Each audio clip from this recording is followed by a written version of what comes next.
মায়ার নবী রাহমাতুল লিল আলামিন কয় ওই বেঈমান নাফরমান বেনামাজি বান্দাকে যখন তিনটা প্রশ্ন করা হবে, ওই বেঈমান নাফরমান বেনামাজি বলবে হা লাদিরি, বলবে হা লাদ্রি, তার মানে আমি কিছুই জানি না, আমি কিছুই জানি না।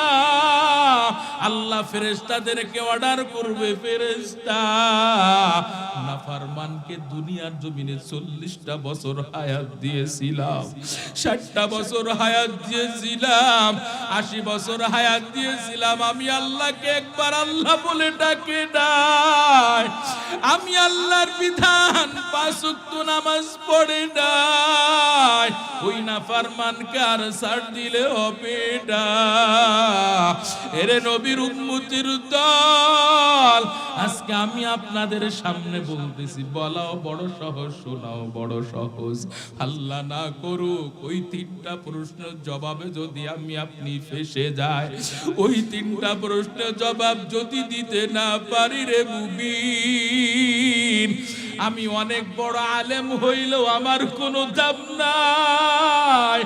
ওই 3টা প্রশ্নের জবাব যদি পীর দিতে না পারে, পীরের কোনো দাম থাকবে না রে মুমিন।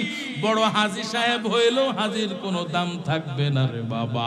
এরে নবীর উম্মত, ওই 3টা প্রশ্নের জবাব যখন চাইবে, নাফরমান বেঈমান বলবে হালা আদরি, আল্লাহ বলবেন ফেরেশতা ওই নাফরমানকে আর ছাড় দিলে হবে না। আল্লাহ পাক বলবেন ও ফেরেশতা, নাফরমানের 2 পাশের মাটিকে চাপ দিতে বলো।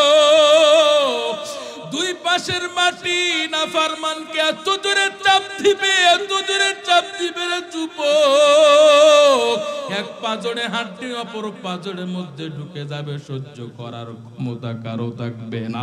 এরে নবীর উম্মত ও যুবক ভাই, দিলটা নরম করে একটু কান খাড়া করে আমার কথাগুলো বোঝার চেষ্টা করেন। আল্লাহ বলবেন ফেরেশতা এতটুকুই নাফরমানকে ছাড় দিলে হবে না, 1টা নয় 2টা নয়, 99টা সাপ দংশন করার জন্য চলে আসবে রে মুমিন। আল্লাহ পাক ফেরেশতাদেরকে বলবে, ফেরেশতা জাহান্নামের আগুনের বিছানা ওই নাফরমানের কবরে বিছাই দাও। ওই জাহান্নামের আগুন কেমন তেজের আগুন, দুনিয়ার আগুন সহ্য করার ক্ষমতা 1 সেকেন্ড কারো নাই। ওই জাহান্নামের আগুন এত কোটি কোটি গুণ তেজের আগুন রে মুমিন, গায়ে লাগা মাত্রই পুরা শরীরটা তামা তামা হয়ে যাবে গো বাবা। ওই জাহান্নামের আগুন সহ্য করার ক্ষমতা কারো থাকবে না।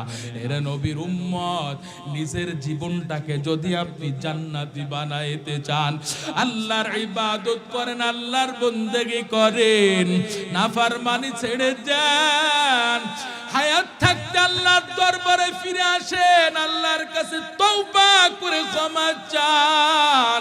এরে নবীর উম্মতের দল, তওবা যদি করতে মন না চায়, একটু আল্লাহকে মন খুলে ডাক দিবেন, আল্লাহ দেখবেন তওবার তৌফিক দিবে।